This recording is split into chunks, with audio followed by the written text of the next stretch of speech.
It started with silence. Not the peaceful kind, but the heavy silence that follows judgment. Every channel in the galaxy carried the same breaking news. Humans banned from all galactic wars. It was official. The decision of the Galactic Council echoed through every system, every colony and every star where humans had once stood proud among their alien allies. For most species, the decision was a relief.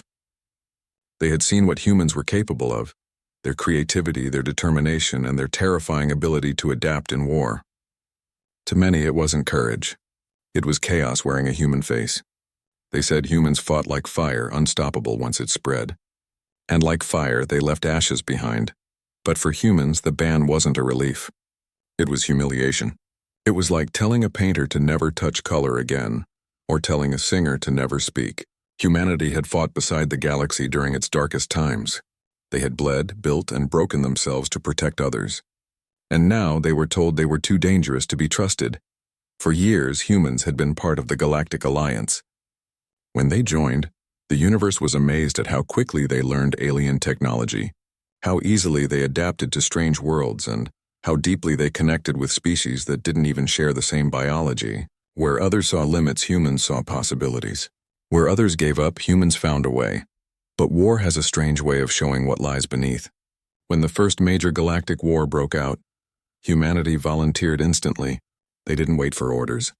They saw planets burning and sent fleets. They didn't ask for repayment. They didn't ask for power. They simply fought. At first, the other species admired it. They saw humans as heroes, bold, unpredictable, and brave. But admiration slowly turned into fear. Humans didn't fight like others. While most species planned, calculated, and followed perfect strategies, humans acted on instinct. They took risks that made no logical sense. Yet somehow those risks worked. A battle that should have been lost turned into victory because a human commander ignored every rule in the book. A ship that should have been destroyed survived because a pilot refused to eject. They won battles not by being stronger, but by being impossible to predict. And while they won, they also suffered more losses than anyone else.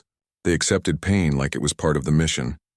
The Council started to wonder, what happens if humans stop fighting for us and start fighting against us? The question alone was enough to spark fear. Slowly, the whispers began. They enjoy war too much. They don't stop when they win.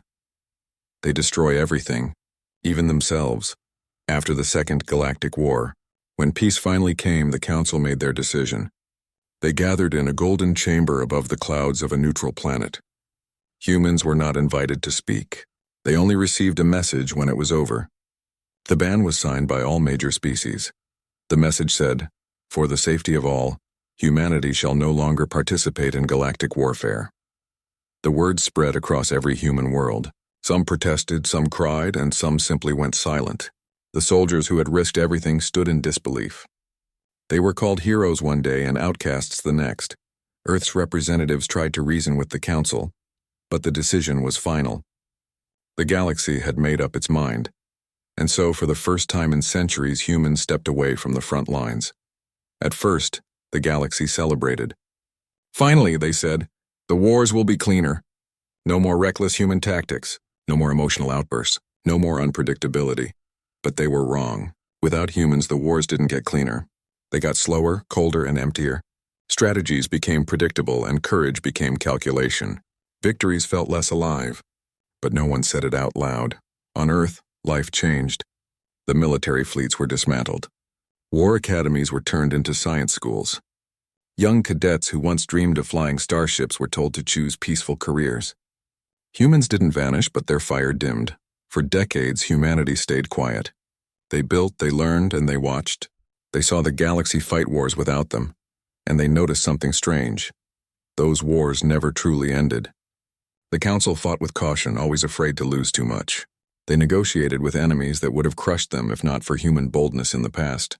Still, no one dared to speak of lifting the ban. The name human had become something the galaxy both respected and feared. To most alien children, the word meant both savior and monster. Meanwhile, on the far side of Earth's moon, a silent base continued its work. Officially, it was just a research station. Unofficially, it was a place where old veterans and thinkers met to remember the past. They weren't planning war. They were trying to understand why things had gone the way they did.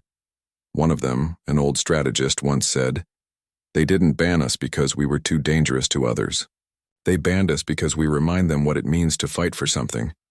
That sentence stayed with everyone who heard it. Years passed. Generations changed. The galaxy forgot the sound of human battle cries. But Earth remembered. In their stories, their music, and their quiet moments under the stars, humans remembered what it was like to fight not out of anger but out of love. Love for home, for each other, for life itself. In schools, teachers told children why the ban existed. They didn't fill them with anger. They said, "We are banned because we showed them something they couldn't understand." The children would ask, "What's that?" And the teachers would smile sadly and answer, "That sometimes you have to break to become unbreakable." Deep down, the galaxy thought humans would fade away from history, but they were wrong again. Humanity didn't disappear. They evolved. They started focusing on exploration, science, and medicine. Human doctors became famous across systems for their empathy. Human engineers became known for solving problems no one else could. And human artists began creating things that touched even the coldest alien hearts. But still there was an emptiness, a quiet longing for something lost. Humanity had learned to live without war, but not without purpose. The veterans who once led fleets grew old watching the stars, wondering if they'd ever be needed again. One night, far above the planet Mars, a ship carrying retired officers floated quietly. They looked out into space and saw the distant glow of other galaxies. One of them whispered, "They'll need us again someday." The others didn't answer. But they all knew it was true. The galaxy had grown comfortable without humans on the battlefield, but that comfort was fragile. Rumors spread that something old was stirring beyond the known borders. A shadow from a forgotten war. Something not alive, but not dead either. The galaxy didn't believe in old myths anymore, but deep down they were afraid. And Earth, patient, quiet, and watching, waited. The humans didn't prepare armies. They didn't build new weapons. Instead, they prepared themselves. They studied the past, not to repeat it, but to understand it. They trained the next generation not to fight, but to be ready if they ever had to. No one in the galaxy knew that beneath Earth's surface, deep in silent bunkers, were archives, records of every battle, every mistake, every victory. They weren't stored for pride. They were kept as lessons. Humanity wasn't waiting for revenge. They were waiting for necessity, because deep inside, every human knew one simple truth. Peace was never permanent, and one day, someone or something would come that no treaty could stop. And when that day came, humanity wouldn't ask for permission. They wouldn't wait for the Council's approval. They would fight, not for war, not for power, but for survival.